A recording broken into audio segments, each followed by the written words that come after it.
Congress party के भीतर चल रही खींचतान ने एक बार केरल की राजनीति में हलचल मचा दी है। पार्टी के वरिष्ठ नेता और तिरुवनंतपुरम से सांसद शशि थरूर ने अपने सहयोगी के मुरलीधरन के बे हम में से नहीं है बयान पर तीखा जवाब दिया।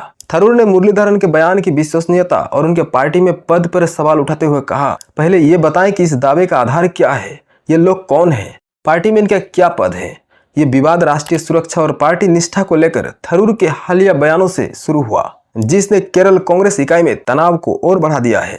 विवाद की शुरुआत थरूर का राष्ट्र पहले वाला बयान। यह पूरा विवाद तब शुरू हुआ जब शशि थरूर ने कोची में एक कार्यक्रम में राष्ट्रीय सुरक्षा के मुद्दे पर अपनी राय रखी। उन्होंने कहा, मेरे लिए राष्ट्र पहले है, पार्टियां केवल देश को बेहतर बनाने का साधन है। थरूर ने जोर देकर कहा कि राष्ट्रीय सुरक्षा के मामलों में सभी दलों को एकजुट होकर काम करना चाहिए, भले ही इससे अपनी पार्टी को निष्ठा में कमी लगे। उन्होंने पूर्व प्रधानमंत्री जवाहरलाल नेहरू के एक कथन का हवाला देते हुए कहा, अगर भारत मर गया तो कौन जिएगा। थरूर का यह बयान हाल ही में हुए पहलगाम आतंकी हमले और ऑपरेशन सिंदूर के संदर्भ में था, जहां उन्होंने सशस्त्र बलों और केंद्र सरकार के प्रयासों का समर्थन किया। हालांकि उनके इस रुख को केरल में कांग्रेस के कुछ नेताओं ने पार्टी लाइन के खिलाफ माना। खास तौर पर वरिष्ठ नेता के मुरलीधरन ने थरूर की आलोचना करते हुए कहा कि जब तक वो अपने रुख में बदलाव नहीं करते, उन्हें तिरुवनंतपुरम में किसी भी पार्टी कार्यक्रम में नहीं बुलाया जाएगा। मुरलीधरन ने रविवार को कहा, वे हम में से नहीं है, इसीलिए उनके बहिष्कार का सवाल ही नहीं उठता। मुरलीधरन का तीखा हमला। पूर्व केंद्रीय मंत्री और केरल में कांग्रेस के वरिष्ठ नेता के मुरलीधरन ने थरूर पर लगातार हमले बोले। उन्होंने सोमवार को समाचार एजेंसी ANI से कहा, कांग्रेस हाईकमान यह तय करेगा कि थरूर के खिलाफ कार्रवाई करनी है या उन्हें पार्टी में रखना है। हम केरल में उनके साथ सहयोग करने को तैयार नहीं है, क्योंकि वे बार बार कांग्रेस और इंदिरा गांधी पर हमला करते हैं। मुरलीधरन ने यह भी आरोप लगाया कि पिछले एक साल में प्रधानमंत्री नरेंद्र मोदी ने संजय गांधी के खिलाफ एक शब्द नहीं बोला, लेकिन थरूर ने उनकी आलोचना की। उन्होंने थरूर की तिरुवनंतपुरम में कम उपस्थिति और स्थानीय निकाय चुनावों में उनकी भागीदारी पर भी सवाल उठाए। मुरलीधरन ने थरूर द्वारा साझा किए गए उस सर्वे का जिक्र किया जिसमें उन्हें यूनाइटेड डेमोक्रेटिक फ्रंट यानी UDF के लिए केरल के मुख्यमंत्री पद के सबसे पसंदीदा चेहरे के रूप में दिखाया गया था। मुरलीधरन ने इसे लेकर तंज कसते हुए कहा, थरूर को पहले यह तय करना चाहिए कि वो किस पार्टी से हैं। थरूर का जवाब, मुझे दूसरों के व्यवहार पर नहीं बोलना। मंगलवार को संसद के मानसून सत्र के दौरान जब पत्रकारों ने मुरलीधरन के बयानों पर थरूर से सवाल किया तो उन्होंने तीखा पलटवार किया।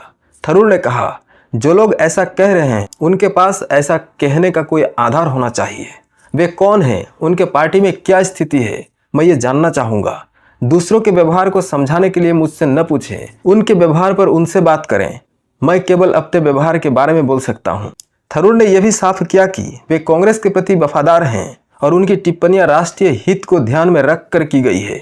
उन्होंने कहा, जब मैं राष्ट्रीय सुरक्षा के लिए अन्य दलों के साथ सहयोग की बात करता हूँ तो मेरी पार्टी को लगता है कि यह उनकी निष्ठा के खिलाफ है। यह एक बड़ी समस्या है। पार्टी में बढ़ता तनाव। यह विवाद कांग्रेस के भीतर और खासकर केरल इकाई में बढ़ते तनाव का संकेत है। मुरलीधरन के अलावा वरिष्ठ नेता राजमोहन उन्नीथन ने भी थरूर की आलोचना की। उन्नीथन ने कहा, कोई भी सच्चा कांग्रेसी इंदिरा गांधी की निंदा नहीं करेगा। उन्होंने देश की एकता के लिए शहादत दी। थरूर कांग्रेस को तबाह करने वालों की आवाज में बात कर रहे हैं। थरूर की हाल की टिप्पणियां, खासकर एक मलयालम दैनिक में इंदिरा गांधी और आपातकाल की आलोचना करने वाले उनके लेख ने भी पार्टी के भीतर विवाद को हवा दिया।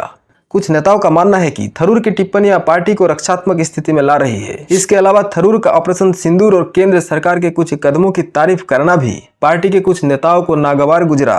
पार्टी हाईकमान की भूमिका। मुरलीधरन ने बार बार कहा कि थरूर के खिलाफ कोई अनुशासनात्मक कार्रवाई का फैसला पार्टी हाईकमान लेगा। कांग्रेस अध्यक्ष मल्लिकार्जुन खड़गे ने भी थरूर के बयानों पर तंज कसते हुए कहा, कुछ लोगों के लिए मोदी पहले हैं, देश बाद में। हालांकि थरूर ने साफ किया कि वे बीजेपी में शामिल होने की योजना नहीं बना रहे हैं और कांग्रेस के प्रति उनकी निष्ठा बरकरार है। केरल में कांग्रेस की स्थिति।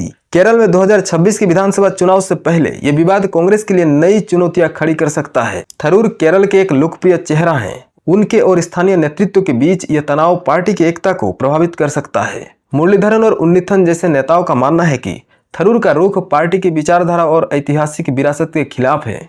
इस विवाद का भविष्य अब कांग्रेस हाईकमान के फैसले पर निर्भर करता है। क्या थरूर को अपनी स्थिति बदलनी होगी या पार्टी इस तनाव को कम करने के लिए कोई रास्ता निकालेगी? ये देखना दिलचस्प होगा।